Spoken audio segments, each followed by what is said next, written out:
नमस्कार। बीते सालों में स्पेस रिसर्च में जितनी तेजी आई है, धरती के लिए खतरा भी उतना ही बढ़ गया है। अंतरिक्ष में खोज के चक्कर में हम एक ऐसी समस्या को बढ़ाते जा रहे हैं जो आने वाले समय में धरती के लिए एक बहुत बड़ा संकट बन सकती है।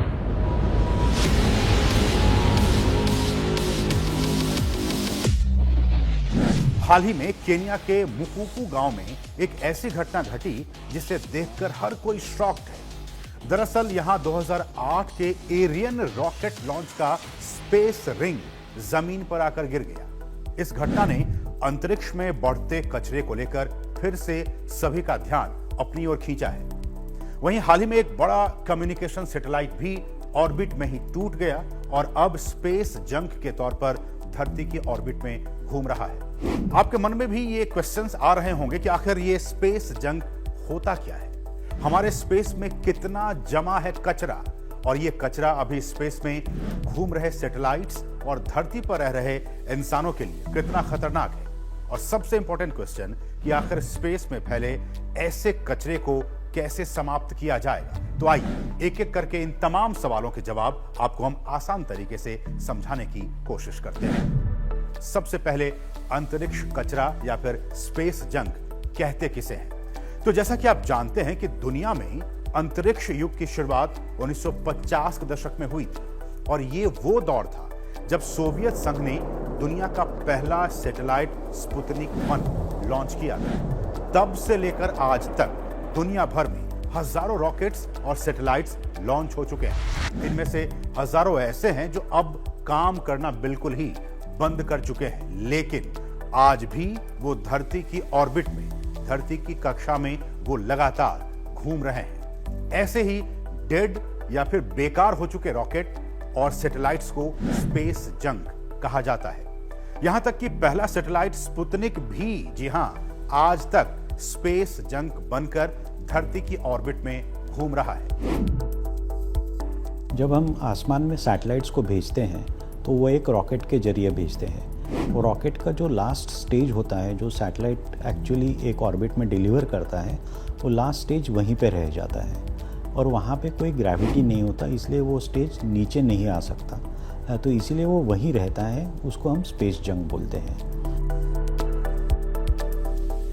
अब अगला सवाल ये कि अंतरिक्ष में कितना भरा है कचरा। तो द यूरोपियन स्पेस एजेंसी के मुताबिक साल 2022 में, यानी कि अब से 3 साल पहले, किसी भी साल की तुलना में सबसे अधिक सैटेलाइट्स लॉन्च किए गए, और इस दौरान कमर्शियल सैटेलाइट्स सबसे ज्यादा लॉन्च किए गए, और वो भी लो अर्थ ऑर्बिट में। इन सैटेलाइट्स में ज्यादातर अपना टेन्योर यानी कि कार्यकाल खत्म होने के बाद भी, यानी डेड होने के बाद भी उस ऑर्बिट में बने हुए हैं।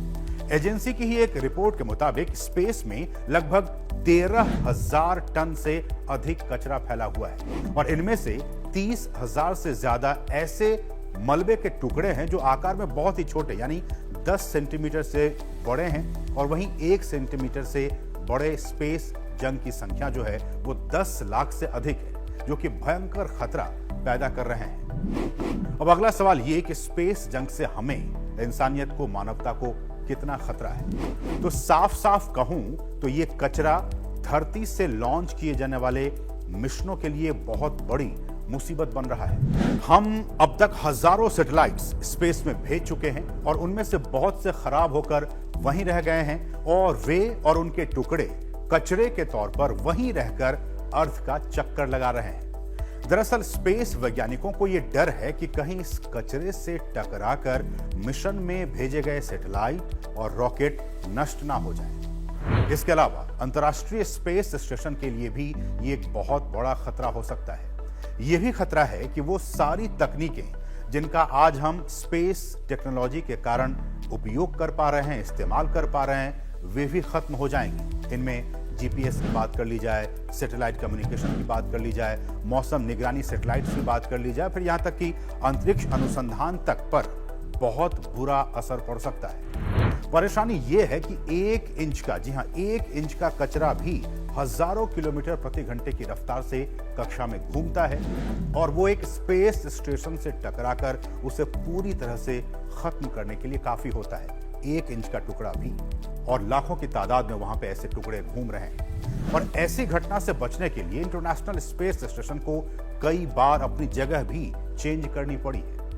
ऐसा हो भी सकता है कि अंतरिक्ष कचरे की वजह से धरती की ऑर्बिट किसी प्रयोग करने के लायक ही ना रह जाए, ऐसा भी हो सकता है। इससे केसलर सिंड्रोम का खतरा भी बढ़ रहा है।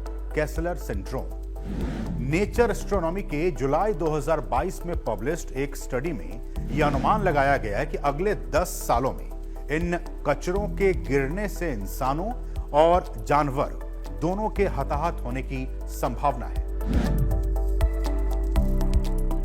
स्पेस जंग का खतरा सैटेलाइट्स के लाइफ के लिए है, क्योंकि कोई भी स्पेस जंग अगर भी किसी भी सैटेलाइट के ऑर्बिट में आ जाएगा और वो सैटेलाइट को हिट करेगा तो वो सैटेलाइट को अनसर्विसेबल कर सकता है। अगर स्पेस जंग का जो वॉल्यूम होगा वो बहुत ज़्यादा होगा तो वो सैटेलाइट को तोड़ भी सकता है, जिसके कारण और ज़्यादा स्पेस जंग तैयार हो जाएगा और जो सैटेलाइट ऑपरेशनल है वो भी खराब हो जाएगा।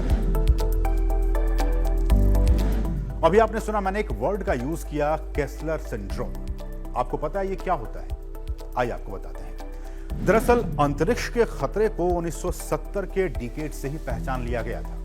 नासा के वैज्ञानिक डोनाल्ड केसलर ने 1978 में एक काल्पनिक स्थिति का प्रपोजल दिया था जो फ्यूचर में कभी ना कभी जरूर आ सकती थी, और अब ये जल्दी ही आ जाएगी ऐसा माना जाने लगा है। इस स्थिति में अर्थ की निचली कक्षा में टकराव की घटनाएं शुरू हो जाएंगी, जिसमें सैटेलाइट्स, अंतरिक्षयान, रॉकेट टकराकर टूटेंगे और ज्यादा कचरा पैदा कर टकराने की घटनाओं का ऐसा सिलसिला चला देंगे जो कभी खत्म ही नहीं होगा। इसके बाद हालात ऐसे हो जाएंगे कि ऑर्बिट में कचरा इतना भर जाएगा कि फ्यूचर जनरेशन के लिए उसका यूज करना बिल्कुल ही इम्पॉसिबल हो जाएगा। अब आपको बताता हूं कि स्पेस में कौन सा देश कितना कचरा फैला रहा है। तो जर्मन डेटाबेस कंपनी स्टेटिस्टा ने उन देशों की एक लिस्ट जारी की है, पूरी एक लिस्ट है, जो अंतरिक्ष में सबसे ज्यादा कचरा पैदा करने के लिए जिम्मेदार है। इस लिस्ट के मुताबिक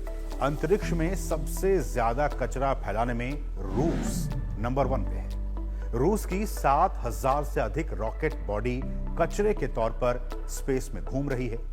लिस्ट में दूसरे नंबर पर अमेरिका है। 5000 से भी ज्यादा स्पेस के कचरे के टुकड़ों के साथ अमेरिका अंतरिक्ष में मलबे को बढ़ा रहा है।